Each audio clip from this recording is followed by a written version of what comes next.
ನಮಸ್ಕಾರ ರೀ. ಕಡ್ಲಿ ಗಿಡದ ಸೀಸನ್ ಈಗ. ಕಡ್ಲಿ ಗಿಡ ತಂದು ಕಾಳು ಪಲ್ಯ ಮಾಡಾಕ ನೋಡ್ರಿ. ಹಸಿ ಕಡ್ಲಿ ಕಾಳಿಂದು ಸೂಪರಾಗಿರ್ತೈತಿ. ಬಿಸಿ ಬಿಸಿ ಜೋಳದ ರೊಟ್ಟಿಗೆ ಚಪಾತಿಗೆ ಒಳ್ಳೆ ಕಾಂಬಿನೇಷನ್ನು. ಎಳೀವದಾವು, ಭಾಳ ಬಲ್ತದ್ದು ತೊಗೋಬಾರ್ದು. ಸುಲ್ದು ಇಟ್ಕೊಂಡೇನಿ, ಒಂದು ಬಾಲ್ ಬಂದವು. ಇದಕ್ಕೆಲ್ಲ ರೆಡಿ ಮಾಡಿ ಇಟ್ಕೊಂಡೇನಿ. ಕರಿಬೇವು, ಕೊತ್ತಂಬರಿ, ಮೆಣಸಿನ್ಕಾಯಿ, ಉಪ್ಪು, ಜೀರಿಗೆ, ಬೆಳ್ಳುಳ್ಳಿ, ಶುಂಠಿ, ಹಸಿ ಮೆಣಸಿನ್ಕಾಯಿ ಪೇಸ್ಟ್ ಹಾಕ್ಬೇಕು. ಇದಕ್ಕೆ ಭಾಳ ಅಂದ್ರೆ ಭಾಳ ರುಚಿ ಆಕ್ಕೈತಿ. ಅದಕ್ಕೋಸ್ಕರ ಹಸಿಮೆಣ್ಸಿನ್ಕಾಯಿ ಪೇಸ್ಟ್ ಮಾಡ್ಕೋತೇನೆ. ಹಸಿಮೆಣ್ಸಿನ್ಕಾಯಿ ಪೇಸ್ಟ್ಗೆ ಏನೇನು ಹಾಕ್ತಾರೆ ಅನ್ನೋದು ಇಲ್ಲೇ ನೋಡ್ಕೊಂಬಿಡ್ರಿ. ಒಂದು ಹಿಡಿ ಹಸಿಮೆಣ್ಸಿನ್ಕಾಯಿ ಮಾಡಿ ಇಟ್ಕೊಂಡ್ಬಿಟ್ಟಿರ್ತೀವಿ ನಾವು 8 ದಿನ ಮಟ್ಟ. ಅದನ್ನೇ ಪಲ್ಯಕ್ಕೆ ಯೂಸ್ ಮಾಡ್ತೀವಿ. ಈಗ ಖಾಲಿಯಾಗಿತ್ತು, ಅದಕ್ಕೆ ಮಾಡ್ಕೊಳತ್ತೇನೆ ನೋಡಿರಿ. ಒಂದು ಹಿಡಿ ಮೆಣಸಿನ್ಕಾಯಿ, ಒಂದು ಗಡ್ಡಿ ಬೆಳ್ಳುಳ್ಳಿ, 1 ಇಂಚು ಶುಂಠಿ. ಇದನ್ನು ಜಜ್ಜಿ ಹಾಕಿಬಿಡೋಣ, ಜಾರು ಮುಳ್ಳಿಗೆ ಸರಿಯಾಗಲ್ಲ.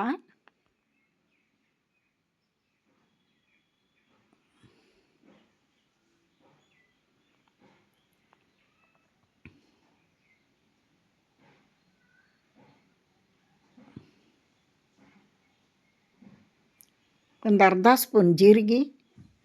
ಈ ಹಸಿಮೆಣ್ಸಿನ್ಕಾಯಿ ಪೇಸ್ಟು 4 ಪಲ್ಯಕ್ಕೆ ಆಗ್ತದೆ ನೋಡ್ರಿ. ಇದು ಉಪ್ಪು, ಕರಿಬೇವು ಒಂದು 2 ಕಡ್ಡಿ,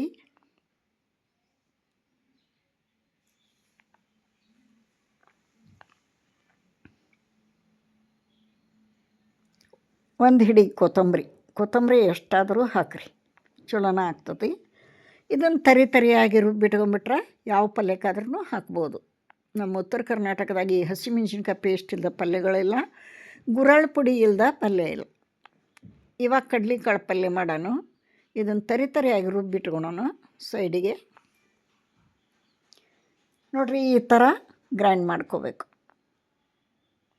ಇವಾಗ ಕಡ್ಲಿ ಕಾಳು ಒಂದು ಬಗಲ್ ತೊಗೊಂಡಿನಿ. ಈರುಳ್ಳಿ, ಟೊಮೆಟೊ, ಕೊತ್ತಂಬರಿ, ಅರಿಶಿನ, ಉಪ್ಪು ಐತಿ, ಹಸಿಮೆಣ್ಸಿನ್ಕಾಯಿ ಪೇಸ್ಟ್ ಐತಿ. ಒಗ್ಗರಣೆ ಹಾಕನ್ ಬರ್ರಿ. ಬಿಸಿ ಜೋಳದ ರೊಟ್ಟಿಗೆ ಏನು ರುಚಿ ಅಂತೀರಿ, ಚಪಾತಿಗೂ ಸೈ. ನಾನಿವತ್ತು ಚಪಾತಿ ಜೊತೆ ಮಾಡೀನಿ. 1 ಟೇಬಲ್ ಸ್ಪೂನ್ ಎಣ್ಣೆ ಹಾಕನು, ಸಾಸಿವೆ ಹಾಕನು. ಸಾಸಿವೆ ಚಿಟಪಟ ಅನ್ನಲಿ.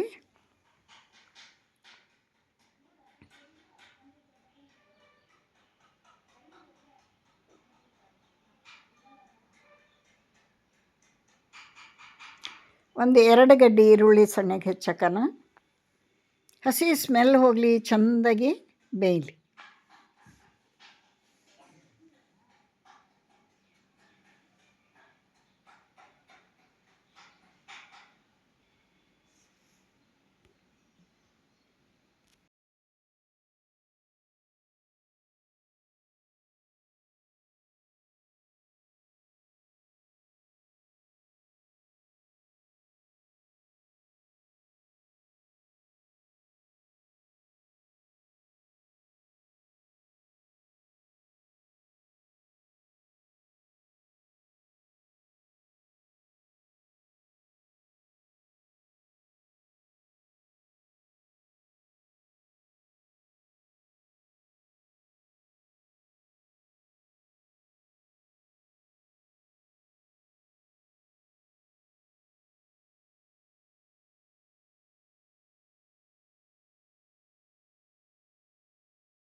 ನೋಡಿರಿ ಕಡ್ಲೆಕಾಳು ಪಲ್ಯ, ಟೊಮೆಟೊ ಪಚಡಿ, ಬಿಸಿ ಬಿಸಿ ಚಪಾತಿ ರೆಡಿ ಆಗೈತೆ ನೋಡಿರಿ. ಚಪಾತಿ ಊಟದ ತಟ್ಟೆ.